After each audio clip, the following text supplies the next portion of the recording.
Tuh, gue mau nanya, lu sedihnya di bagian part mana aja? Gue sedih ketika dia ngata-ngatain gue. Itu gue sedih sampai ada kata binatangnya, ya kan? Itu gue sedih. Kedua, dia banyak sekali bikin cerita bohong. Tapi gue tidak mau biasanya kan kalau ada orang yang ngejelekin gue, pasti gue uh, uh, apa? Gue balas gitu kan, ya gue counter gitu. Tapi gue nggak mau karena dia adalah anak gue, gitu itu kan? makanya gue bilang. Jadi gue diem tuh, terus kok udah diem, tiba-tiba dia bawa keluarga besar gua. Dia bilang keluarga besar toksik lah, apa segala macam. Padahal sampai detik ini mungkin netizen pun gak ada yang tahu siapa sih keluarga Nikita Mirzani karena nggak pernah ada di media. Keluarga gue tuh nggak yang gila-gila kamera gitu kan. Even gue punya masalah besar pun dia lebih suka di belakang. Makanya itu keluarga gue tuh sakit hati. Kenapa sih kok kita dibawa-bawa gitu? Akhirnya rembukan nih. Gue inget banget waktu itu bulan Juni, Juli, Agustus. Agustus kita rembukan keluarga, gue udah nangis segala macam. Sampai akhirnya keluarga bilang, udah kita ikhlasin aja katanya. Apa yang menjadi kehendaknya dia mau bebas silahkan. Kalau terjadi apa-apa, nauzubillah min zalik, misalkan dia kenapa-napa, ya kita ambil aja mayatnya, kita kuburin di Indonesia. Sampai segitunya.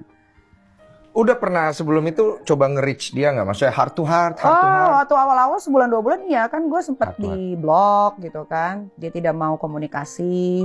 Terus ada lagi yang masuk nih, salah satu orang yang dulu pernah deket sama gue juga membrainwash dia gitu. Jadi gue ini kan bisa akses. Jadi gue pernah kenapa akhirnya gue tahu oh ternyata orang ini juga ikut andil ya untuk merusak pikirannya ini anak gitu. Karena gue sempat masuk ke DM-nya gitu. Saya kenal Anda. Iya, naruh ibu kan. Gue pengen tahu ini kenapa ini, karena kalau di rumah ini anak baik gitu. Kalau ada gue ya, tapi kalau nggak ada gue nggak tahu. Kalau kata pembantu sih ya memang susah diatur, ya biasa lah kalau anak-anak umuran segitu gitu. Dan gue makin yakin, oh berarti memang pilihan gue tepat nih untuk menjauhi ini orang gitu. Kalau yang lu tangkap dari kondisi itu, anak lu diarahkan untuk benci lu karena apa? Ya benci gue karena pengen itu anak ngerasain apa yang dia rasain aja gitu, ngebenci orang tua. Itu satu kan. Tapi dia bawa ke arah image lu. Jadi dia pakai image lu nih, kesannya ibunya tuh begini nih, lu lihat nih bulu kayak begini kayak begitu. Yang lu tangkap? Iya, pokoknya kamu mau ngapain aja lakuin aja lah. Pokoknya gitulah di support lah ya, walaupun itu salah. Iya, jadi dia pasti kan akan melihat dari sudut pandang untuk ngomporin anak lu bahwa ibu lu juga nggak beres tuh, dia suka ribut apa segala macam, lebih kayak gitu ya. Iya, begitulah. Iya kan? Benar kan? Oke. Bikin lu coba untuk reach dia, ngobrol nih. Tapi di blok. Di blok, abang gue juga udah coba untuk menghubungi, tapi tidak di respon dengan baik gitu. Jadi dia dulu emang lagi deket-deketnya sama mantan gitu. Oke, berlalu waktu, keluarga rembuk. Sudah. Lu sampein nggak ke dia? Nggak perlu disampaikan, kayaknya dia tahu. Oke. Habis itu, sekarang dia pulang. Nah, dia pulang itu sebetulnya Den, bukan karena mau pulang ke Indonesia, tapi memang karena sudah dideportasi. Itu gue dengar tuh. Ya, sudah dideportasi, sudah tidak bisa tinggal lagi di UK, dan kebetulan juga kayaknya nggak bisa lagi masuk negara UK gitu. Lah itu cowok yang ituin dia, yang masuk cover di sana. Si Kang Semir. Ya, bos siapa? Yang mana nih? Yang pokoknya di sana itu. Oh mantan. Udah tidak di cover, udah enggak, selesai sudah nggak peduli. Lah? Udah gak peduli sama sekali, udah gak follow-followan juga kan, udah selesai. Udah selesai gitu aja? Udah selesai, makanya kan, jahat sekali kan. Dong. Iya. Pulang nih anak? Pulang. Terus lu buang dari kakak? Iya memang, itu kan yang dia minta bebas kan. Ya, sudah dibebaskan kan. Dia ada coba hubungin? Nggak tahu ya ngubungin atau enggak, tapi buat gue tuh orangnya gini Dan, gue tuh orangnya gampang sekali memaafkan. Tapi kalau udah sakit hati, kalau gue udah bilang tidak ya tidak, mau apapun yang terjadi pasti gue enggak gitu. Jadi ini semua bentuk daripada didikan ya? Ya, didikan gimana? Iya, lu pengen ngasih didikan ke anak lu bahwa kalau lu udah sampai di titik ini, ya hanya ini yang bisa gue lakukan. Iya, gitu iya, kan? iya. Apa yang udah jadi keputusannya ya jalanin gitu. Kan dari awal-awal tuh gue udah sempat sampai begging loh.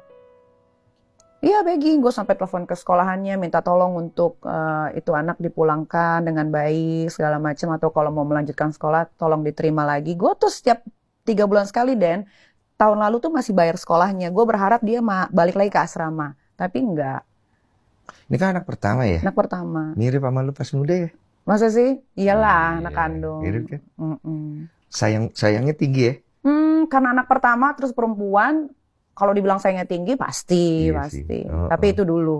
Iya, saya tahu dulu, paham. Itu dulu. Cuma kan kita bicara kan Iya. faktanya pasti lu sayang banget Oh, lah kalau sama sayang dia. pasti. Buktinya gua kan yang ngatur semua saat dia dideportasi. Harusnya kan dia diborgol, Den.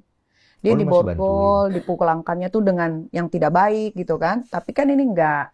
Di sana dia ditaruh di tempat penampungannya yang kayak apartemen, di kamar sendirian gitu. Iya. Bukan di kota UK yang di mana tempat penampungan anak-anak yang begitulah ya, yang nggak jelas gitu. Nggak gitu. Katanya lu udah nggak mau tahu sama sekali, tapi lu masih bantuin. Iya, karena buat gue kalau di negeri orang tuh kan dia nggak punya siapa-siapa ya. Gue nggak mau ketika nanti dia dalam keadaan yang sulit gitu, tiba-tiba dia jadinya gimana-gimana. Gue nggak mau. Ya Gitu. tetap berarti lu masih peduli. Masih. Tapi untuk menjadi balik lagi ke gua atau ke rumah, bersatu lagi seperti layaknya anak dan ibu, tidak bisa, Denny, gitu. Patah kali hatimu. Patah banget. Kalau ayah kandungnya ada ngubungin lu nggak? Ayah kandungnya juga sempat kecewa waktu itu. Kecewa Karena dia sempat ngomong waktu lagi live atau apa, dia bilang katanya tidak pernah ketemu dengan ayah kandungnya. Wah, itu sakit. Makanya yang dia sakiti itu sebetulnya hatinya banyak, Den, bukan gua doang.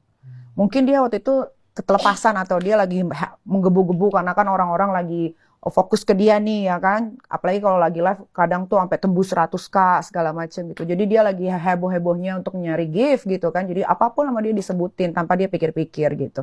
Sampai bapak kandungnya pun sakit hati. Ngomong ke gue, kok itu anak ngomong begitu? Kok itu anak malah condong ke si laki-laki yang bukan bapak kandungnya gitu kan. Dan dia cuman kenal tuh cuman 3 bulan. Rumit ya? Iya, Padahal makanya sederhana, ngerti nggak sih? sederhana, tapi ya nggak ngerti. Tuh anak memang dari dulu waktu sekolah di pesantren juga sama sih kayak Iya. begitu gitu.